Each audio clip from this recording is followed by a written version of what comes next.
കോഴിക്കോട് അർജന്റീനയുടെ വിജയാഘോഷത്തിനിടയിൽ പടക്കം പൊട്ടിക്കുമ്പോൾ വലിയൊരു അപകടമുണ്ടായിട്ടുണ്ട്. ചക്കൻകടവ് സ്വദേശി മുഹമ്മദ് സഹദിനാണ് പരിക്കേറ്റത്. യുവാവിനെ സ്വകാര്യ ആശുപത്രിയിൽ പ്രവേശിപ്പിച്ചിട്ടുണ്ട്. അഭിജിത്ത് മുഴക്കുന്ന വിവരങ്ങൾ നൽകും. അഭിജിത്ത്, അല്പസമയം മുമ്പ് നമ്മൾ പറഞ്ഞ് അവസാനിപ്പിച്ചതേ ഉള്ളൂ ആഘോഷങ്ങൾ അതിരുവിടരുത് എന്നുള്ളത്. ഇപ്പോൾ എന്താണ് സംഭവിച്ചത്?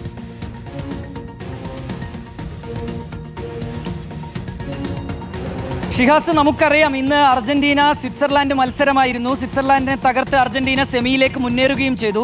അതിന് പിന്നാലെ കോഴിക്കോടിന്റെ പല ഭാഗങ്ങളിലും ഇങ്ങനെ ആഘോഷ പ്രകടനങ്ങളൊക്കെ നടന്നതാണ്. അതിനിടയിലാണ് പന്നിയങ്കര ചക്കുംകടവിൽ ഈ അപകടമുണ്ടാകുന്നത്. അബദ്ധത്തിൽ അർജന്റീന ആരാധകനായ സഹദിന്റെ കൈവശം ഉണ്ടായിരുന്ന പടക്കം പൊട്ടിത്തെറിക്കുകയായിരുന്നു. രണ്ട് കൈയിലും പടക്കം ഉണ്ടായിരുന്നു എന്നാണ് നമ്മൾ മനസ്സിലാക്കുന്നത്. അതിൽ ഒരു കൈയിലെ പടക്കം അത് പൊട്ടിക്കുന്നതിനിടെ കയ്യിൽ വെച്ച് തന്നെ അത് പൊട്ടിത്തെറിക്കുകയായിരുന്നു. അങ്ങനെയാണ് ഗുരുതരമായി സഹദിന് പരിക്ക് പറ്റിയത്.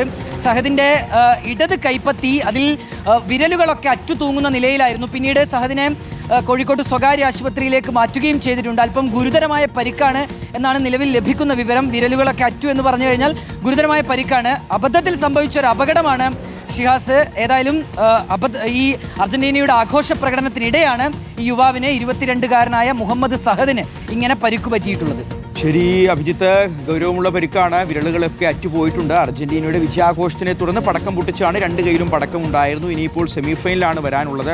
അത് ഇംഗ്ലണ്ടാണ് അർജന്റീനയുടെ എതിരാളികൾ. ഒരുപക്ഷെ അതിൽ വിജയിച്ചു കഴിഞ്ഞാൽ ഫൈനലിലേക്ക് എത്തിയേക്കാം. അവിടെയും വിജയിച്ചു കഴിഞ്ഞാൽ തുടർച്ചയായിട്ട് രണ്ടാമത്തെ വേൾഡ് കപ്പ് ലോകകപ്പ് നിലനിർത്തുന്ന ഒരു ടീമായിട്ട് അർജന്റീനയും മെസ്സിയും മാറിയേക്കാം. അപ്പോൾ ആഘോഷത്തിന്റെ ഒരു സാധ്യതയൊക്കെ വളരെ വലുതാണ്. പക്ഷെ ഓരോരുത്തരും സൂക്ഷിക്കുക, എല്ലാത്തിനും ഒരു പരിധി വെക്കുക. നമ്മുടെ ജീവൻ അതാണ് ഏറ്റവും വലുതെന്ന് മനസ്സിലാക്കുക. മറ്റുള്ളവർക്കും നാട്ടുകാർക്കുമൊക്കെ ഉപദ്രവം ഉണ്ടാക്കുന്ന തരത്തിലേക്ക് ഒരു ആഘോഷവും മാറാതെ ഇരിക്കുക.